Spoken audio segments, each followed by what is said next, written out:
Hey, welcome back. This is Roxanne, Super Doodle Girl. And if this is your first time here, I share lots of videos of me working in my art journals. So for today's video, this is one of my little learning journals where I play with new materials. So I'm using these cheap Prang watercolors. It's on Canson XL paper. And what you see on it is some masking fluid that's dried. And now I'm going to just add another layer of watercolor on top of this. So these Prang watercolors, they're very bright and I really love to explore with them. And what I'm doing here is I'm playing with kind of a lazy style of the mother method.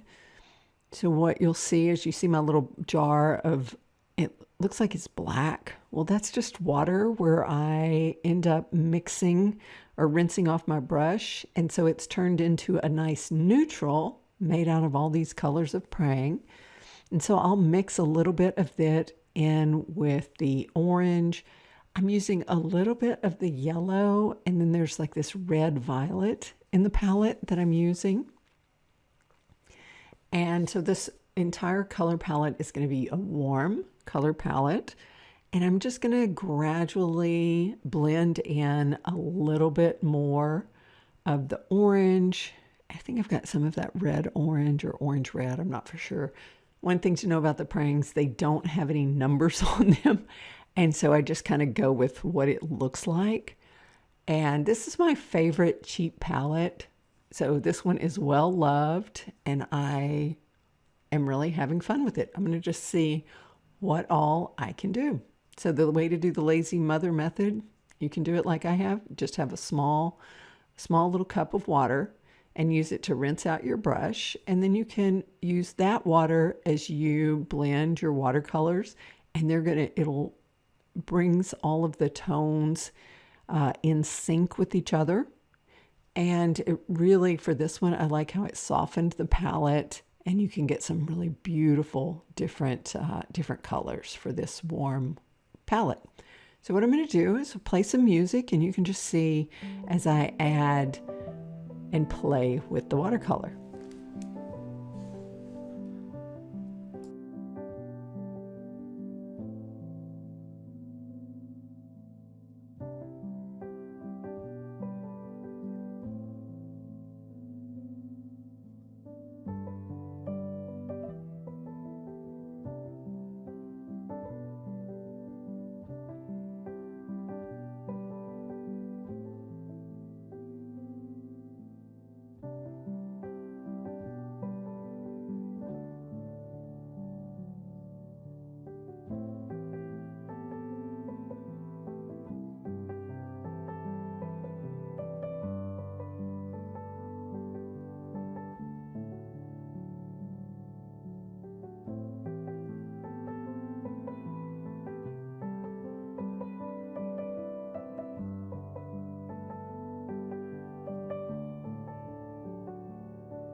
And now I've got a really nice base layer of a lighter watercolor wash over the entire page.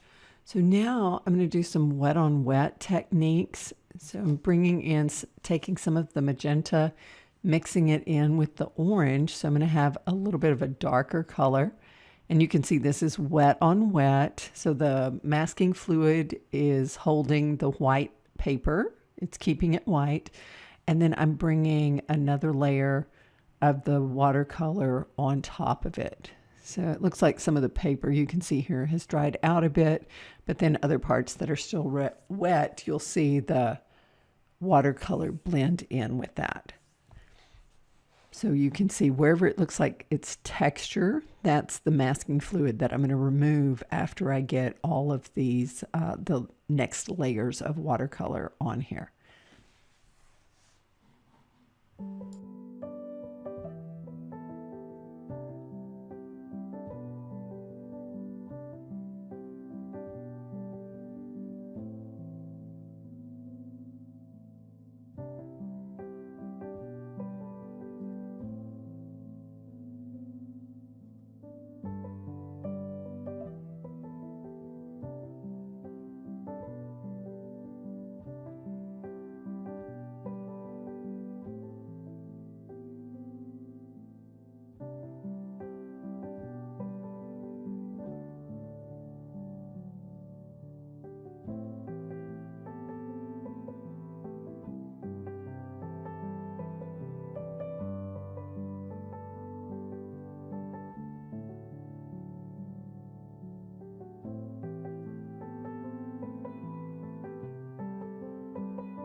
And now I've dried the watercolor, and this is a rubber cement eraser that I'm using. It kind of grabs the masking fluid and I can start to pull it off of the page. So you can see, I get it started a bit with this eraser, and then you can remove it. So if you're wondering what, this was on top of, remember that first layer, there was some light orange. And so you'll see when I remove it, if it was light orange, you'll see that. And some of the other areas, it'll look white as well. So for this next piece, I'm going to go ahead and speed this up. It takes, on something like this, it takes quite a while to remove all of the masking fluid. And then we're going to come back and we'll do the final layer where we add details to this work.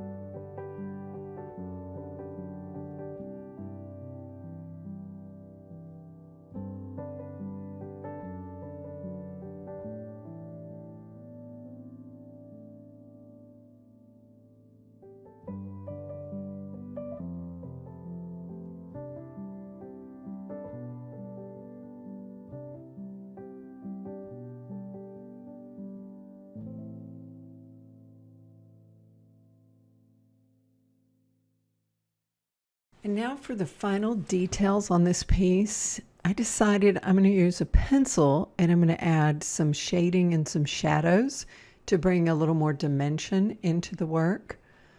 Those of you that have followed my work, you know I love a black glaze pen, but I thought that would overwhelm this, and I wanted to keep the softness around the shapes and to just really focus in on the watercolor and the marks left from the masking fluid. So with this is my this is a Stadler lead holder because I have a very heavy hand. So this is a thick lead, and so I don't snap it when I'm working. So I love this lead holder, and I have links to everything in the description.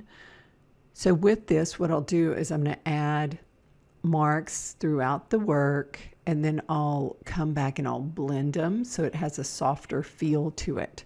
So I'm going to put on a little bit of music, and I'm going to speed the video to 2x speed, so it won't be so fast that you can't see what I'm doing, but it will be a little more efficient with the time.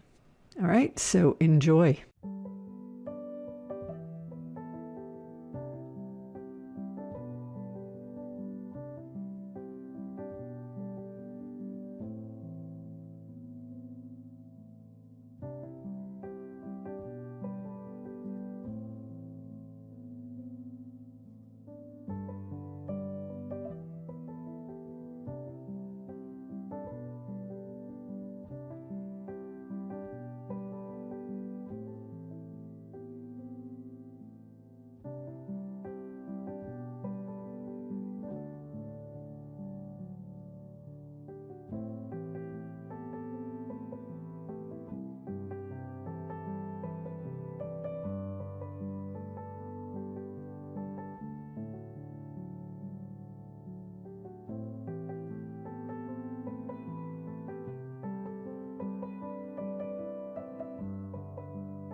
Thanks for joining me on this creative journey and peeking into my art journal. I hope today's session brought a little bit of peace and inspiration into your day.